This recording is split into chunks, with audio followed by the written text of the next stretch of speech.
नमस्कार।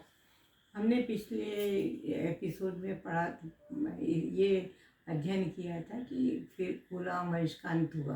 गुलाम वंश 1206 से 1290 तक उनका कार्यकाल था।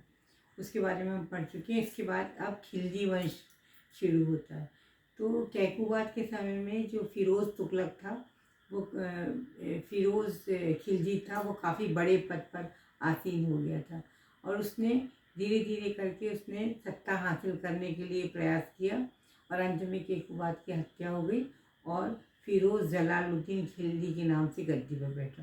फिर ये जलालुद्दीन खिलजी जब गद्दी पर बैठा था तब इसकी आयु 70 वर्ष की थी और 70 वर्ष की आयु में व्यक्ति समझौतावादी हो जाता है। तो बलबन का जो शासन था उसके तुरंत बाद जब ये जलालुद्दीन गद्दी पे बैठा तो उसने अत्यंत उदार नीति अपनाई और वो बहुत ही दया करता था लोगों के ऊपर। कई बार अपराधियों को छोड़ देता था और उसने चोरी करने वाले लोगों को भी छोड़ दिया और इस तरीके से उसकी जो नीति थी उदारता की और समझौतावादी नीति उसकी, जो वो उसके दरबार में जो जवान लोग, यंग लोग थे, उनको पसंद नहीं आती थी। उसका भतीजा, उसके भाई का बेटा जो कि 24 वर्ष का था, उसके दरबार में ही रहता था, उसको भी उसकी ये बात पसंद नहीं आई और इस तरीके से धीरे धीरे करके जो नौजवान वर्ग था दरबार का, वो उसका विरोधी होने लगा और उसमें उसमें से एक उसका भतीजा और दामाद अलाउद्दीन खिलजी भी था जो उसका विरोधी होता जा रहा था। अलाउद्दीन खिलजी ने उसके शासनकाल में ही देवगिरी पर आक्रमण किया और बहुत सा पैसा, धन वहाँ से लूट कर लाया। जो उसको बहुत धन हो गया था, इसलिए उसको बहुत घमंड हो गया था और उसने एक बार धोखे से जलालुद्दीन खिलजी की हत्या कर दी और हत्या करके उसने सत्ता हासिल कर ली। इस प्रकार अलाउद्दीन खिलजी गद्दी पे बैठ गया और उसने वो 1200 इसका कार्यकाल है 1296 से लेकर 1316 तक। इस काल में अलाउद्दीन खिलजी ने शासन किया। अलाउद्दीन खिलजी दिल्ली का ऐसा पहला सुल्तान था जो हत्या करके गद्दी पे सुल्तान बना था। उसने जलालुद्दीन के सब पुत्रों की भी हत्या कर दी और वो शक्ति पे बहुत विश्वास करता था और दैवीय अधिकार के सिद्धांत पर विश्वास करता था और शक्ति पर विश्वास करता था। इसलिए जैसे ही वो गद्दी पे बैठा, गद्दी पे बैठने के बाद उसने अपनी सेना का संगठन शुरू कर दिया। सेना को उसने बहुत ज़्यादा संगठित कर लिया और धीरे धीरे करके फिर उसने बहुत जगहों पर आक्रमण किए। उसने गुजरात में सोमनाथ के मंदिर पर आक्रमण किया, वहाँ से बड़ी मात्रा में संपत्ति को लूट के लाया और गुजरात से ही इसी आक्रमण में उसको मलिक काफूर नाम का एक व्यक्ति मिला जो बाद में उसका नायब बना और जिसने उसको बाद में दक्षिण भारत को जीतने में बहुत मदद की। इसी बीच उसने उत्तर भारत में कई जगह अभियान किए। उसने राजस्थान में कई जगह पर आक्रमण किए।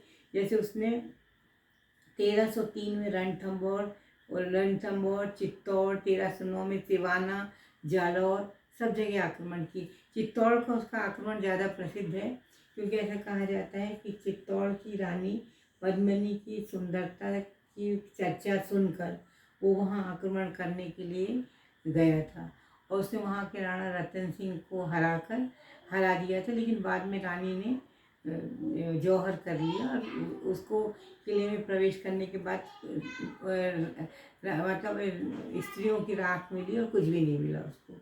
ये इस घटना की चर्चा मलिक मोहम्मद जायसी तत्कालीन जो लेखक थे उन्होंने अपने ग्रंथ पद्मावत में की है।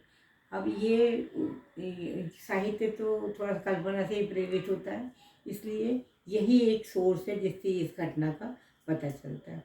इसके बाद 1307 के बाद जो है उसने मलिक काफूर दक्षिण भारत के अभियान पर निकला। उसने देवगिरी को जीता, उसने द्वार समुद्र को जीता और इस प्रकार से मुसलमानी राज्य हिमालय से लेके कन्याकुमारी के दोनों तटों तक हो गया और अलाउद्दीन खिलजी के पास अपार सेना हो गई। और उसके अलाउद्दीन खिलजी के समय में अमीर खुसरो और अमीर हसन उसके दरबार के कवि थे। उसको इमारतें बनवाने का भी शौक़ था और उसने अपने शासनकाल पे इस बात पे विचार किया कि अमीर विद्रोह क्यों कर देते हैं। इसके लिए उसने तीन चार कारण उसमें निकाले। पहला तो ये था कि सुल्तान लोग अक्षम होते थे, दूसरा शराब की पार्टियाँ होती थी, और तीसरा अमीरों के आपसी तालमेल होते थे और उनके पास बहुत संपत्ति होती थी। इसलिए उसने इन सब बातों को मिटाने के लिए, इन सब के निराकरण के लिए उसने क्या कि शराब बेचने और ख़रीदने पर पाबंदी लगा दी। अमीरों को आपस में रिश्तेदारी करने के वजह उसने पाबंदी लगा दी, और निजी संपत्ति पर उसने एकाधिकार कर लिया। इस प्रकार से उसने अमीरों की जो दल थे उनको उसने धीरे धीरे करके नष्ट कर दिया, और इस प्रकार से पूरी तरीके से एक तानाशाह की तरह वो राज्य करता रहा। उसने सैन्य व्यवस्था बहुत अच्छी की, और इस प्रकार से उसके समय में सैन्य व्यवस्था अच्छी की। उसका मार्केट कंट्रोल, उसने बाजार नियंत्रण के, बाजार में मूल्यों पर नियंत्रण करना, बाजार में कोई किसी तरीके की धांधली ना हो, कोई तरीके का बेईमानी ना हो, इसका भी उसने प्रबंध किया। और इसके लिए उसने शाहना मंडी नामक पदाधिकारियों को नियुक्त किया। यानी इतना कठोरता से बाजार नियंत्रण लागू किया था कि अगर कोई जरा भी कम तोलता था तो उसके शरीर से उतना मांस काट लिया जाता था। इस प्रकार की सजाएं उसने दी, और इस प्रकार उसने मार्केट कंट्रोल के द्वारा उसने अपनी सेना को बहुत समृद्ध किया। लेकिन उसकी इस प्रकार से वो मतलब तलवार और युद्ध के बल पर उसने अपना बहुत शौर्य बनाया। लेकिन 2 जनवरी 1316 को अलाउद्दीन खिलजी का निधन हो गया।